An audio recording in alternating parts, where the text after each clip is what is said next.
It started as a simple conversation over morning coffee, the kind that usually faded into small talk about groceries or weekend plans.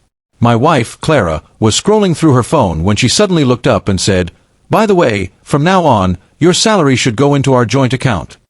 I nodded slowly, unsure what she meant exactly. "Okay," I said. "And yours?" She smiled without looking up. "My salary is my business." I froze for a second, thinking she was joking, but her tone didn't change. "Wait," I said, setting my cup down. "You want my income to go into our account, but yours stays separate?" She shrugged. "It just makes sense. You earn more, and most of the bills come out of that account anyway. My salary is for my personal savings and emergencies." I stared at her, trying to make sense of it. "So, your money is yours, and my money is ours?"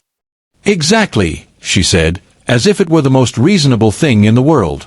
That was the moment something in me shifted. It wasn't about money, it was about fairness.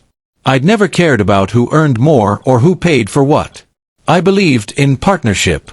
For years, I had handled the rent, utilities, groceries, and unexpected repairs without complaint. I thought we were a team. But now, sitting across from her, I saw something different, a line drawn quietly in the sand. "Clara," I said softly, "when we got married, we said everything would be shared." She sighed, clearly tired of the topic already. "You're overreacting. I just like having my own independence. It's not a big deal." "It is to me," I said. "Because independence isn't the same as separation." She stood up, rinsing her mug. "You're making this about ego, Ben. It's not like that." But it was. It wasn't ego, it was principle. That evening, I went to the bank and set up 2 automatic transfers. Half of my paycheck would go to our joint account for household expenses, and the rest to my personal account. When I told her later, she frowned. "Why did you do that?" "Because partnership works both ways," I said calmly. "If we're keeping parts of our income private, then I'll start doing the same." She didn't like that. "You're being petty." "No," I said. "I'm matching your energy." The days that followed were awkward. Small silences replaced laughter. Meals became quieter. We avoided the topic, but the tension never left the room. A week later, she brought it up again, this time with a defensive tone. "You're making me feel like I can't have anything for myself." I looked at her and said, "Clara, you can have anything you want. But marriage is supposed to be a we, not a competition of mine versus yours. You can't have trust where there are double standards." She looked away, biting her lip. I grew up watching my mom depend on my dad for everything. When he left, she had nothing. I don't ever want to be like that." For the first time, I saw fear behind her stubbornness. "I get that," I said quietly. "But you're not your mother, and I'm not your father. I've never asked you to give up your independence, I just want fairness." Her eyes softened, but pride still stood in the way. "So what do you want me to do?" she asked. "I want honesty," I said. "If you're keeping your salary separate out of fear, say that. But don't call it partnership if it's really protection." She didn't respond, just walked away, leaving me alone with my thoughts. Over the next few days, I stopped offering financial updates. No talk about bonuses, no discussions about bills. I handled my part quietly. And I could see it bothered her.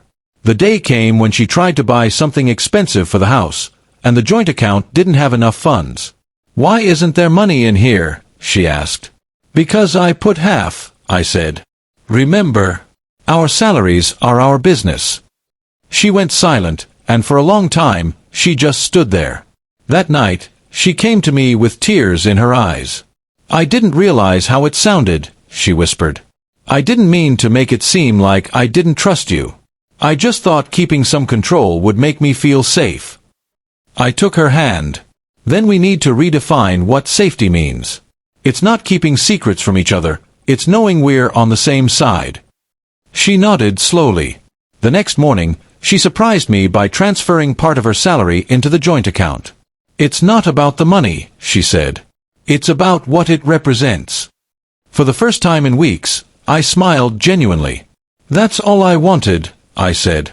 Over time, things shifted. We started budgeting together again, not because we had to, but because we wanted to. The arguments faded, replaced by quiet understanding. I realized something important through all of it. Trust in marriage doesn't collapse overnight. It fades in small, uneven steps, disguised as logic, pride, or independence.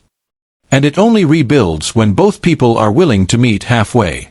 Months later, when she told me, "I feel safer now than I ever did keeping things separate," I just smiled and said, "That's what partnership feels like."